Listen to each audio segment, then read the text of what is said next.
Hi ನಮಸ್ಕಾರ, welcome to Navale vibes. ಇವತ್ತು day 35 of my 100 days challenge. ನಾನು ಇವತ್ತು ತೊಗೊಂಡಿರೋದು ಪ್ಯೂರ್ ಸಿಲ್ಕ್ ಸ್ಯಾರಿ. ಸೊ ಈ ಥರ ಪ್ಯೂರ್ ಸಿಲ್ಕ್ ಸ್ಯಾರೀಸಿಗೆ ಸ್ವಲ್ಪ ಕಲೆ ಆಗಿರುತ್ತೆ ಅಥವಾ ಸ್ವಲ್ಪ ಕಟ್ಟಾಗಿರುತ್ತೆ. ಆ ಥರ ಸ್ಯಾರೀಸ್ಗೆ ಯಾವ ಥರ ಫಿಕ್ಸ್ ನಮ್ಮ ಕಂಪ್ಯೂಟರ್ ಎಂಬ್ರಾಯ್ಡ್ರಿ ಮಿಷಿನಲ್ಲಿ ನಾವು ಫಿಕ್ಸ್ ಮಾಡ್ಬೋದು ಅಂತ ನೋಡೋಣ. ಸೊ ನೋಡಿ, ಇದಕ್ಕೆ ಈ ಥರ ಕಟ್ಟಾಗಿಬಿಟ್ಟಿದೆ. ಸೊ ಇದನ್ನ ಇವಾಗ ಇದಕ್ಕೆ ಇಷ್ಟಕ್ಕೆ ಮಾತ್ರ ನಾನು ಎಂಬ್ರಾಯ್ಡ್ ಮಾಡ್ತಾ ಇದ್ದೀನಿ. ಬನ್ನಿ ನೋಡೋಣ.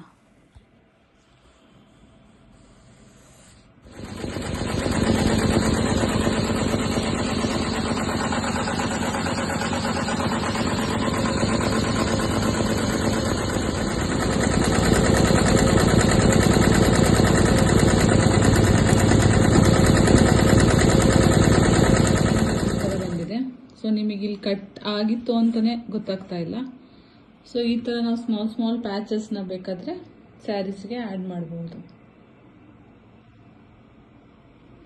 ಬಟ್ ಸ್ಯಾರಿ ಸ್ವಲ್ಪ ಥಿಕ್ಕಾಗಿರಬೇಕು, ತುಂಬ ತಿನ್ನಿದ್ರೆ ಆಗಲ್ಲ. ಸೊ ಸ್ವಲ್ಪ ಸ್ಯಾರೀಸು ಥಿಕ್ಕಾಗಿರಬೇಕು. ಸೊ ಆವಾಗ ಈ ಥರ ನೀಟಾಗಿ ಅದು ಕವರ್ ಆಗುತ್ತೆ.